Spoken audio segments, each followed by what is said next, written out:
their ordeal. First, the story of Ethan, who spent 6 days in prison in an underground bunker in Alabama. He was the captive of a person called the Mean Man by his neighbors. As David Muir first reported in 2013, it was a case where the police knew who did it and where the boy was. The question was, how could they get Ethan out alive? Few had ever heard of Midland City, Alabama, a peaceful southern town, population 2,300, a town that relies on its faith. And no one here ever dreamed that faith would be tested after what happened on an ordinary school bus at the end of an ordinary school day, which set off a 6-day siege of terror. The dangerous situation is still unfolding this morning in Alabama. It involves the words no parent wants to hear: a man with a gun, a child on a bus, and a child kidnapped. It all began when bus driver Chuck Poland, 66 years old, known for calling the school children his kids, brought the bus to a halt, flagged down by Jimmy Lee Dykes, who lived along the bus route. Dykes would immediately make demands. He wanted 2 of the children on that bus. I need 2 boys on this bus. I mean, right now. Right now. I don't kill you. It's my responsibility. I can't help that. Kids on That's it. I can't help it. I can't turn them over to somebody else. And sitting up front in his favorite seat, a 5-year-old named Ethan. Tell me where Ethan was sitting, and did he usually have a name tag on his seat? He had a name tag up here where it said Ethan. Terica Singletary was on the bus with Ethan. She showed us where she was sitting in the back. She could hear those terrifying demands up front. You said he kept threatening. What was he saying? It sounded like he was finna really kill us. She showed us how she and the other children crouched behind their seats, her fingers to her ears, afraid gunshots were coming. As the driver tried to throw the bus in reverse, he was shot several times. He was dead, and the gunman grabbed the first child he could get to, little Ethan. Could you hear Ethan? Mm-hmm. And what was he doing? He was just like, please just let me go. I just want to go home. And he's like, oh, just be quiet. And he was just dragging him to the fence, trying to cut the fence open. Oh my gosh, what's going on? The bus driver's there. Oh my gosh, hang in there, baby, hang in there. Just get down, get down. Just had a bus driver shot, possibly deceased. Suspect has removed the child from the bus. The children watched as Dykes pulled Ethan away. And they knew they had to get themselves off that bus, back through that front door, walking past the bus driver, Mr. Poland, who was slumped in his seat. And by then, Ethan was gone. The shooter, Jimmy Lee Dykes, had taken him onto his property and down through a hatch into a bunker he'd made himself. 2020 obtaining this video from the neighbor across the street, the first moments after police arrived.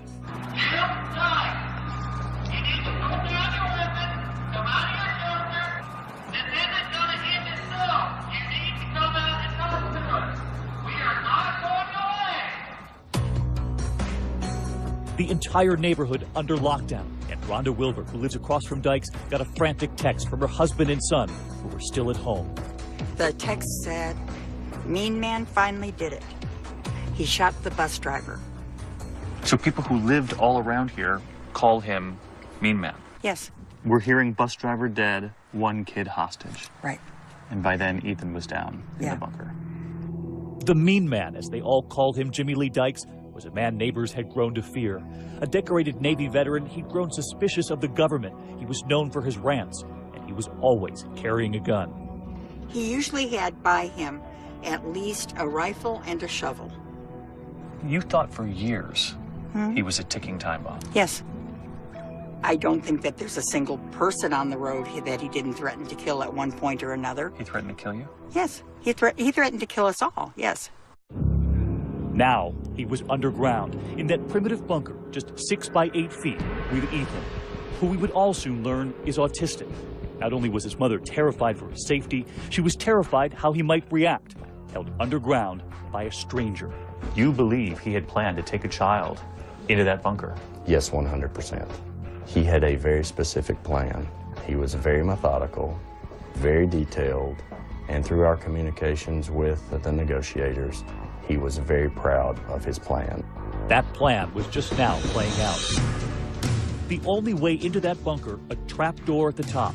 SWAT teams and negotiators began the careful task of trying to get Ethan out.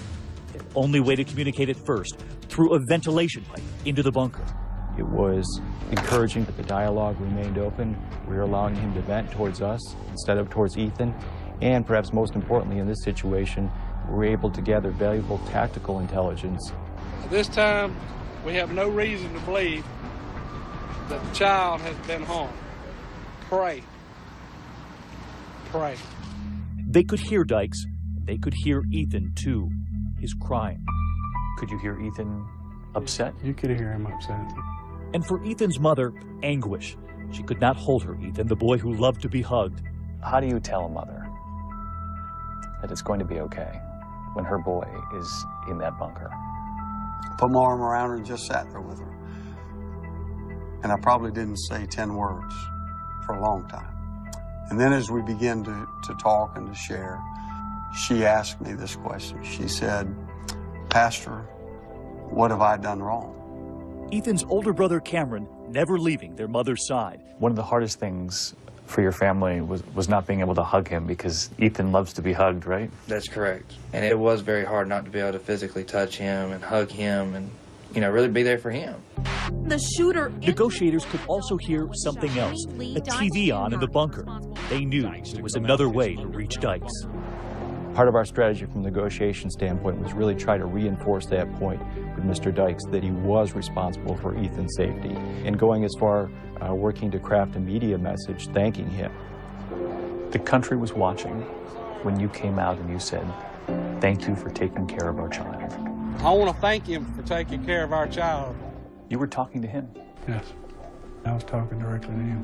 So you knew exactly what you were doing in saying that? Yes, sir. You're trying to keep him calm? Yes, sir. We always say we can't control the subject's behavior or attitude, but we can control our own and project that calm demeanor. They were also trying to keep Ethan calm, convincing Dykes to allow them to drop in his medicine, his coloring books, a toy car, a toy dinosaur, even Cheez-Its crackers. And how would they get those items in? Not through the pipe, but through the hatch at the top of the bunker. They were told to leave them there and order to get away. And he would reach out and grab the stuff. And they would listen for Ethan's reaction to the toys.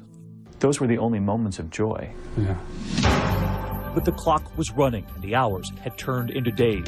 Just beyond that line of trees, a 5-year-old boy named Ethan is spending his third terrifying day in captivity. The team frantically looking for more ways to watch Dykes, convincing him to allow a cell phone in.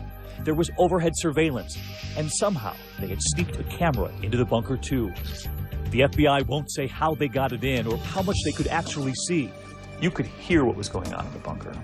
I can just tell you we had a really good idea of what was going on inside the bunker. And because they knew what was unfolding in that bunker, it allowed the team to send text messages to Ethan's mother, his family, and those messages were enough to keep them going. And we did know when, at times, he was asleep. And that was normally around 9 o'clock at night. So they would at least be able to tell you he's gone to bed for the night? Yes. We normally get a text or something that he had fallen asleep. Was that at least some comfort? That was actually a lot of comfort, where I could actually go lay my head down. Dykes was demanding a reporter and a camera be sent in so that he could send out a message. His intent was to have a female reporter down there with him and that she would hold his hand. Well, in fact, he got his final message out to the world and then committed suicide in her presence. That was never going to happen. We're not in the business of endangering more lives.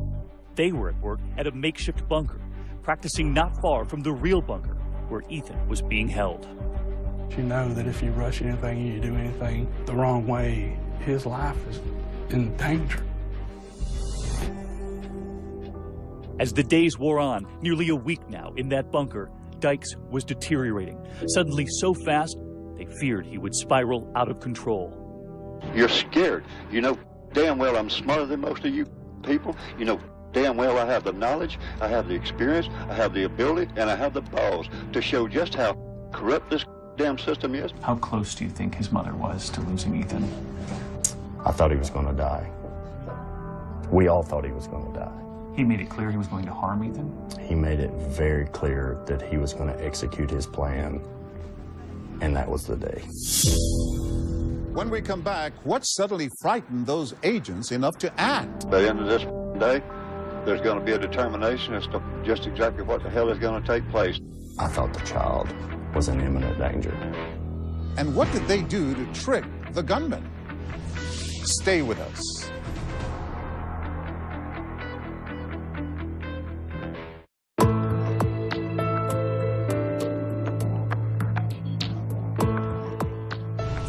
When Ethan's mother put him on the school bus that winter morning, she had no reason to think she wouldn't see him later that day. Then the unimaginable happened. A local man, Jimmy Lee Dykes, had gotten on the bus, shot the driver, and taken Ethan to an underground bunker. Authorities knew where he was, but the bunker seemed impossible to break into without putting Ethan in danger. Once again, David Muir.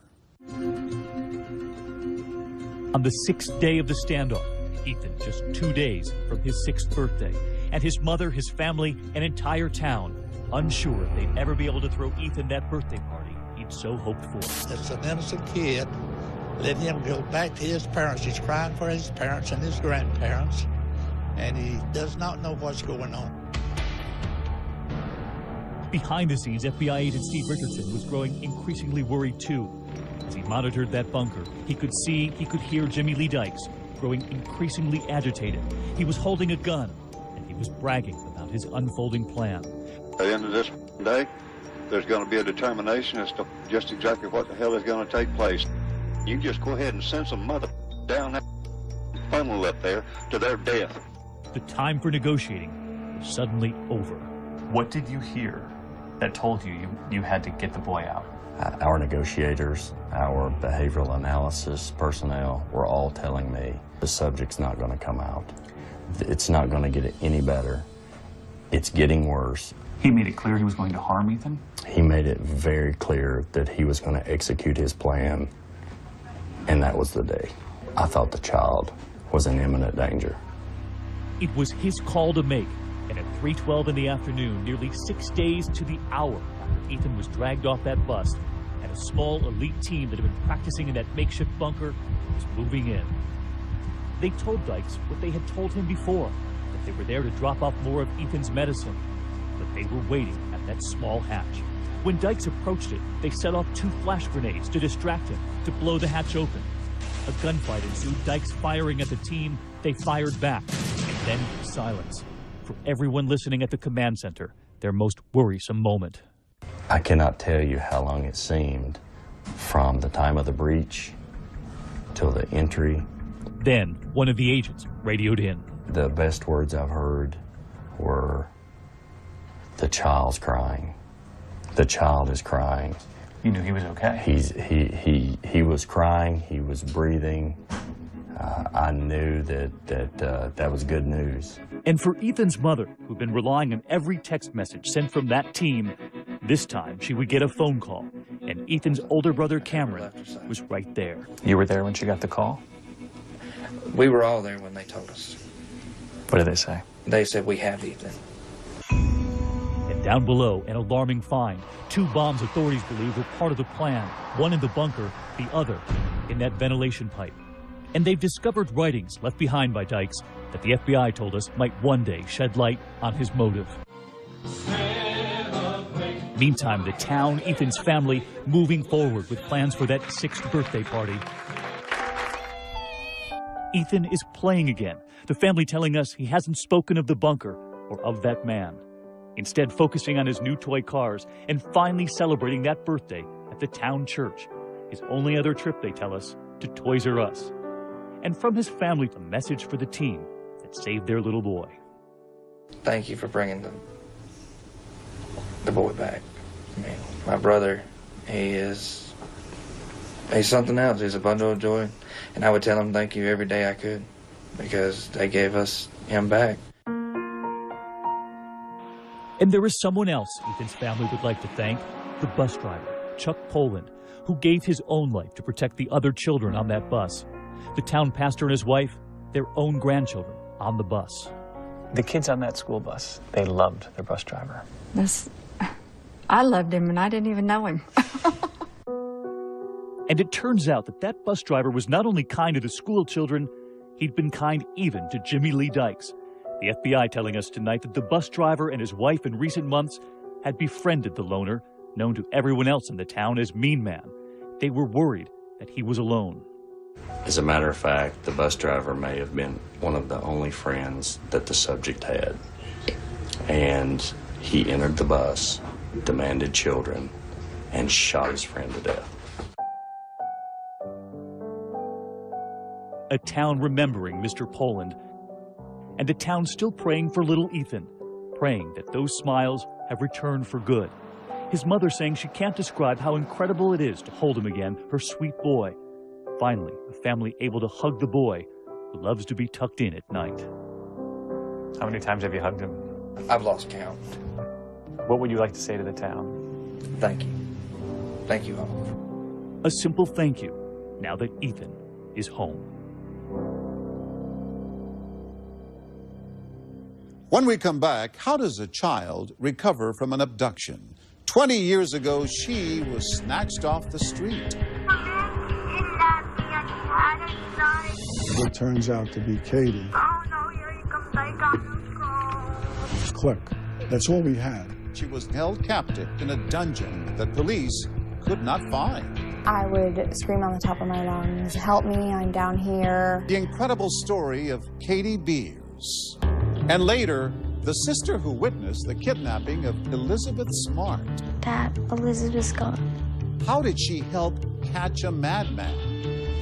Stay with us.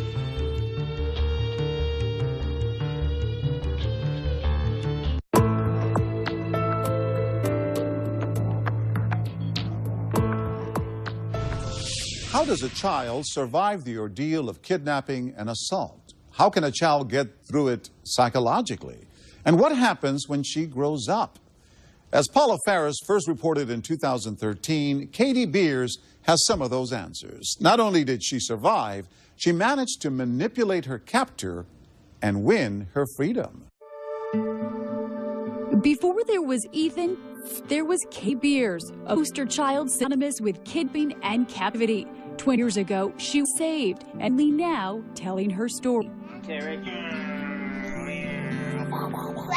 By all appearances, she's living a normal life. Close family, 2 beautiful children, but the road here has been a torture journey. Is it difficult for you to talk about? Talking about the specifics of the abuse is where it gets difficult. Good evening. Katie Beers is missing, 9 years old. Katie Beers became national news back in December 1992, just 2 days before her 10th birthday. Katie was living with her godmother, Linda Ingaleri, at the time. I won't be able to sleep. I can't get her off my mind. On that day, a family friend named John Esposito, known in the Long Island neighborhood as Big John, picked her up from her house and took her to buy a birthday present. So I figured, let's go to Toys R Us. I'll buy you a birthday present. According to Big John, he bought Katie a video game, then took her to this arcade. When she went to buy tokens, he claimed she simply vanished. She was walking towards the machine. Worry turns to panic. Get in touch with me any way you can. Katie's godmother gets a message on her answering machine. It turns out to be Katie, and she's sobbing.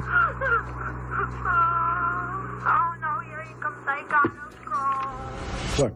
That's all we had, and that results in Linda Ingaleri calling 911. Detective Lieutenant Dominic Varone and his kidnap investigation team have plenty of questions for John Esposito, the last man to see Katie.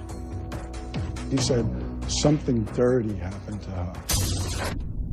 That telltale remark instantly transforms Big John from a sobbing friend into the prime suspect. Turns out Big John has a big rap sheet. Years earlier, he pled guilty to grabbing a 7-year-old boy from a shopping mall. The cops raid his home, but instead of finding Katie, they discover a messy bachelor pad. Police set up a temporary command post on the property. But he was very nervous about it and insisted that we remove our equipment and our detectives. That seemed suspicious. Oh, it did, but we had no choice but to oblige. But all the while, Katie was close, very close. In fact, just a few feet below where the cops were standing. No wonder they couldn't locate her. Just like Jimmy Lee Dykes, Esposito had built an elaborate dungeon for his prey, ingeniously concealed. First, there was a bookshelf in Big John's office that had to be unscrewed and rolled out, revealing a closet. He picked me up and he threw me into the closet that was in his office. The closet had a wall of bare nails in it, and my back hit it. It felt like I was bleeding from puncture wounds. I was crying hysterically. Under the carpet and under the linoleum, a 250-pound concrete trap door. And deep in that darkness below, the custom bunker Big John had built for Katie. He told me to go ahead and go down, and I told him no, that I didn't want to, so then he threw me down. And it was dark. It was very dark. There was no light. Yes. On her hands and knees, Katie crawled into this cold, musty compartment. Virtually the only light from this television perched above her makeshift soundproof coffin.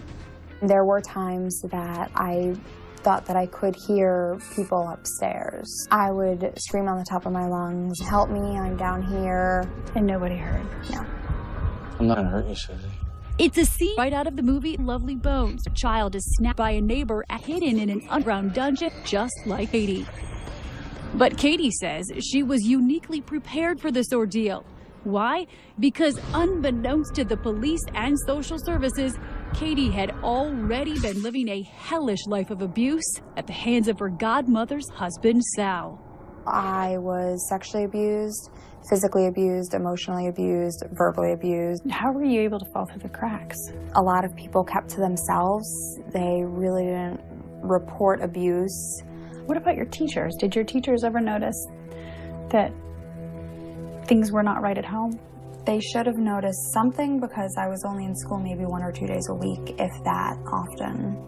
As twisted as it sounds, Katie believes it was her horrific home life which prepared her the hard way to survive John Esposito's dungeon. I was so used to abuse that it didn't really have that much of an effect on me. How did you survive the ordeal? I did have to remove myself from the situation that I was in. I had to think happy thoughts. You didn't sleep at all? Not very much, no. Why? John wanted to take a picture of me laying on the floor looking like I was dead. And he wanted to then send it to the cops so that if they were looking for me... You wonder if you saw this young girl around? ...that they would stop. And when I refused to do it, he said, "Okay, we'll get it done another time." For now, all the family can do is wait and worry. In the tomb, Katie watched TV reports about herself and was determined to stay alive. Chained around the neck, she began manipulating her captor, forcing him to confront the future. When I asked him how I would go to school, he told me that he would teach me what I needed to know. When I asked him how I would work, he would tell me that he had enough money for the two of us. When I asked him about getting married and having kids, he told me that when I was 18, he would marry me and have children with me. So in some sick, demented way, he saw a future with you? Yes. Do you think that you saved yourself? I do. I definitely think that by trying to manipulate him into thinking about the future and things like that, I think that got him a little scared and worried about what the future was going to hold. Katie's strategy works. Katie, how are you feeling? After 17 days of intense round-the-clock surveillance, Esposito cracks and turns himself in, leading Lieutenant Barone down to the Chamber of Horrors, just steps from where the police had been searching for her. She was just yards away. Did you feel duped at all? Yeah, we did somewhat. But when everyone saw how she was secreted and the efforts that he took, they understood it. Varone was afraid of what he might find. You'd expect to find a child after spending 17 days in an underground chamber, trembling, scared, cowering, withdrawn, and instead we find this upbeat young girl talking about things like her pet dog. Esposito pled guilty to kidnapping, and Katie was placed in a new home with loving foster parents. Step by halting step, she started to piece together the childhood she never had. Against the odds, Katie attained something resembling normalcy. She went to high school, joined the cheerleading squad, and went on to college. The dungeon 2 decades behind her, Katie has written her story in this book, Buried Memories. My life is exactly what I had always wanted. 2 parents who love me, and a husband and 2 kids, and a wonderful family. I'm tearing up. For Katie, the kidnapping of little Ethan in Alabama brings back childhood memories she wants to forget. Hopefully he's able to recover in such a way as I did by being able to remember what I needed to and then burying it when I didn't need those memories. In 2013, Katie Beer's captor, John Esposito, passed away in prison due to natural causes. In a statement, Katie said, "I'm saddened at the loss of a life, but at the same time, I'm happy that John Esposito will never be granted parole or have the opportunity to hurt anyone ever again." Katie is working on a book about how to heal and speaking to groups around the country about her experience, encouraging others to break their silence and tell their stories. When we come back, another child taken, seen through the eyes of the sister who watched it unfold. Dad, Elizabeth's gone. I told him you're not going to find her. She's gone. The story of Elizabeth Smart when we return.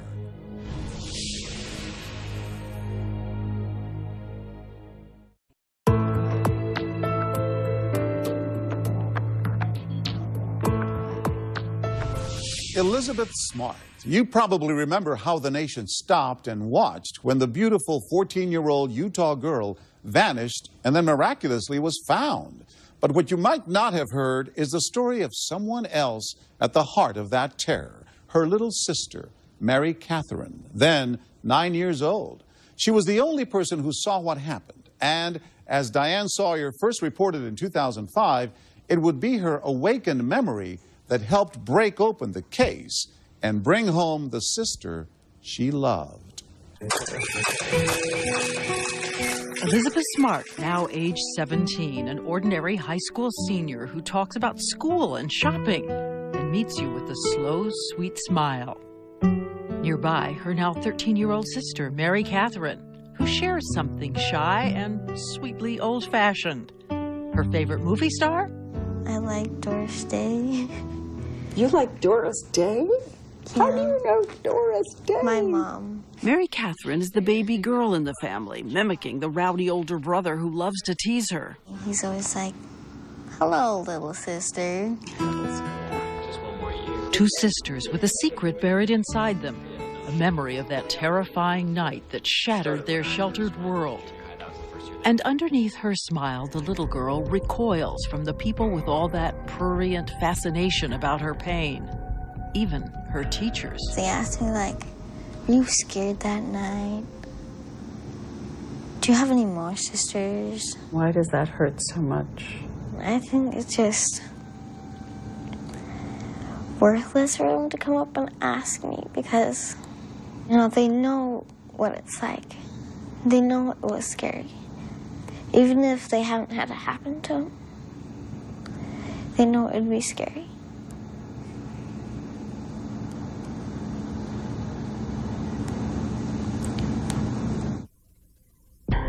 On a warm summer night in June, then 14-year-old Elizabeth and her 9-year-old sister Mary Catherine were sleeping in their shared bedroom when a man quietly entered through a kitchen window and mounted the stairs to their room. I was sort of awake and I saw this guy in my room, like, who is he? I had no idea what he was doing in my room, and I saw him come over on my side, and then I saw him walk over to Elizabeth, and he tapped her, and she's like, "What is it?" And I guess she thought it was me. The man forced a frightened Elizabeth to get out of her bed and get shoes.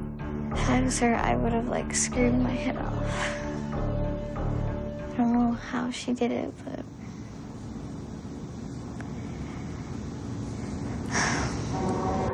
Mary Catherine says she thought she saw a gun. I thought it was a gun, but it was a knife.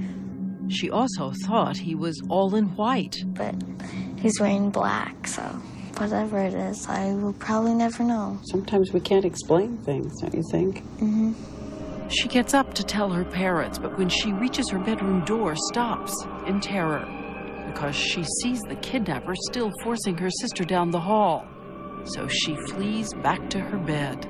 I was very shocked and I was so scared. I just like ran back in my bed and like hopped like underneath my covers.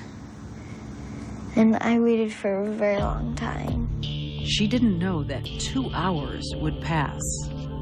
Later, the family would reassure their tiny daughter that she had done exactly the right thing. You know, thinking about you in your bed, because sometimes in my dreams, you know, when I'm really scared, I can't scream. I want to scream, but I can't. Was it like that, too?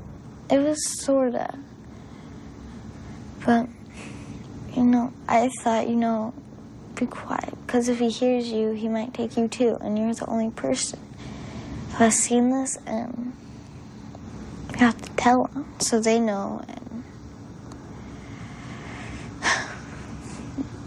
yeah, and I was like shaking. At about 4 a.m., she ventures out again to her parents' bedroom. They were asleep. I wake up, my dad's like, "What is it, Mary Catherine?" I'm like, "Dad, Elizabeth's gone."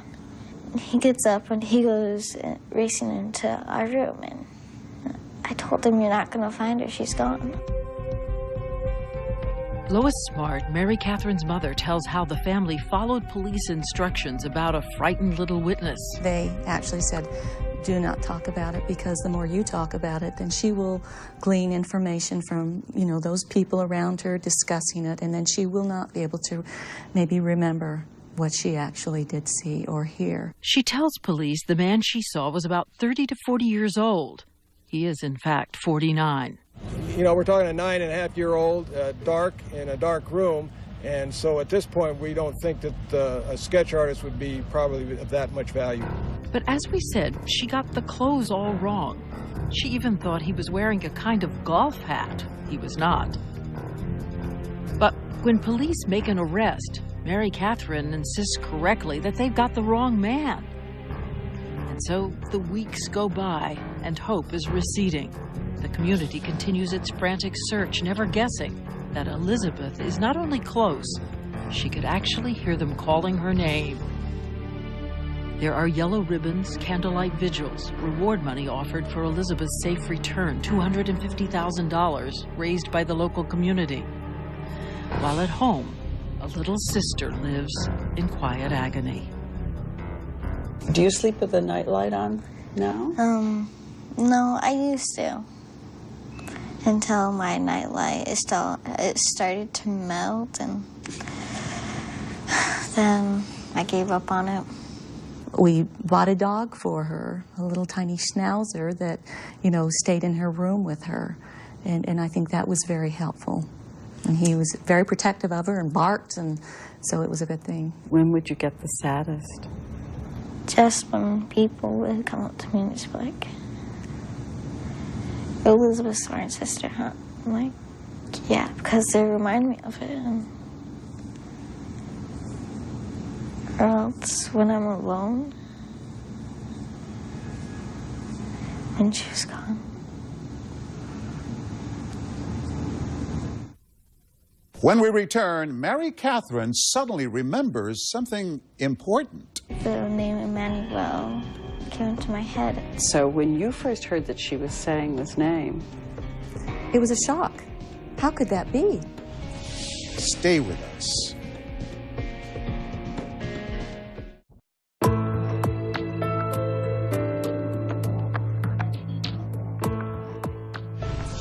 Ever since her older sister Elizabeth was abducted, Mary Catherine Smart had been trying to remember something that could help find her. But up until now, she hadn't been able to. Once again, Diane Sawyer.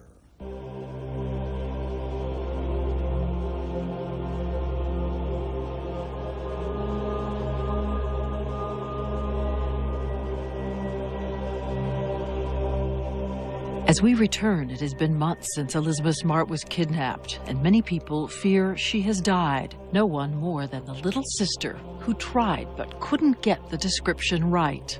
Top memory expert Steve Cece. Her memory was probably a tossed salad of perceptions. When you have this tossed salad in the aftermath of trauma, sometimes what you do is you start gluing pieces together into a composite that, in fact, doesn't resemble the actual experience.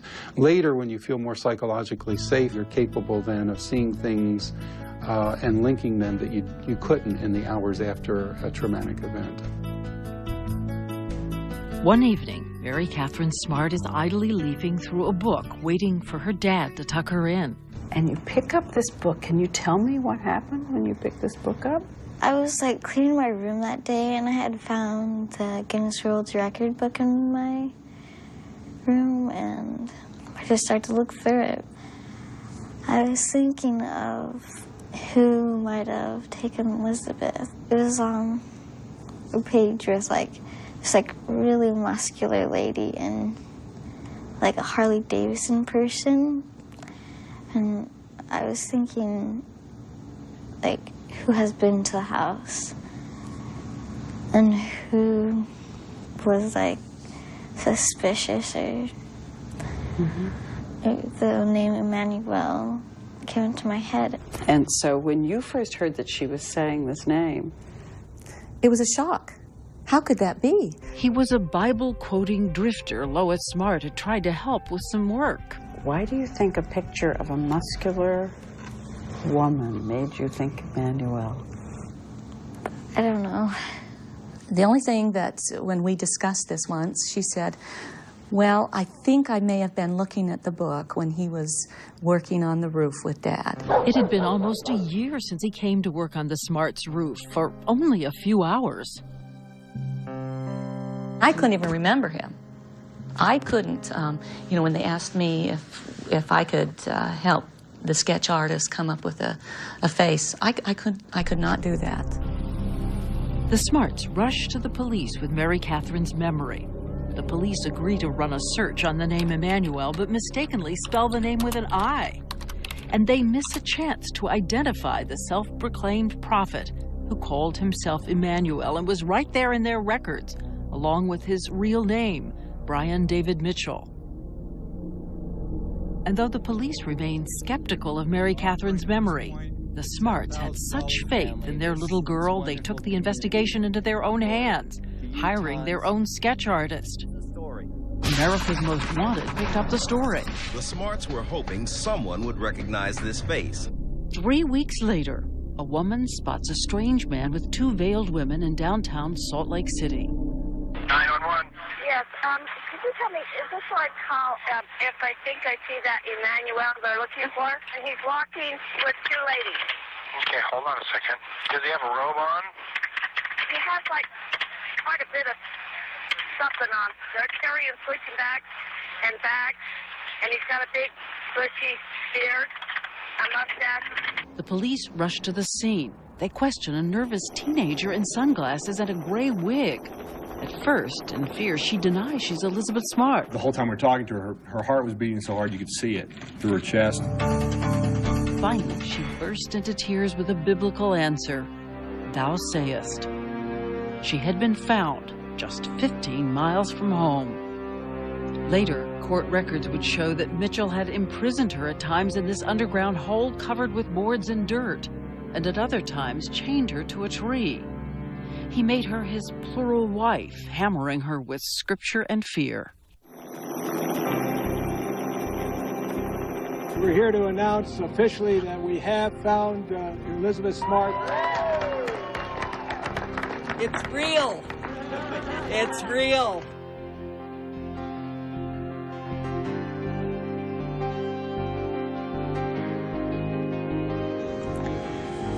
It's pretty exciting. Did she look like the Elizabeth you remembered? She was taller, and otherwise she was the same.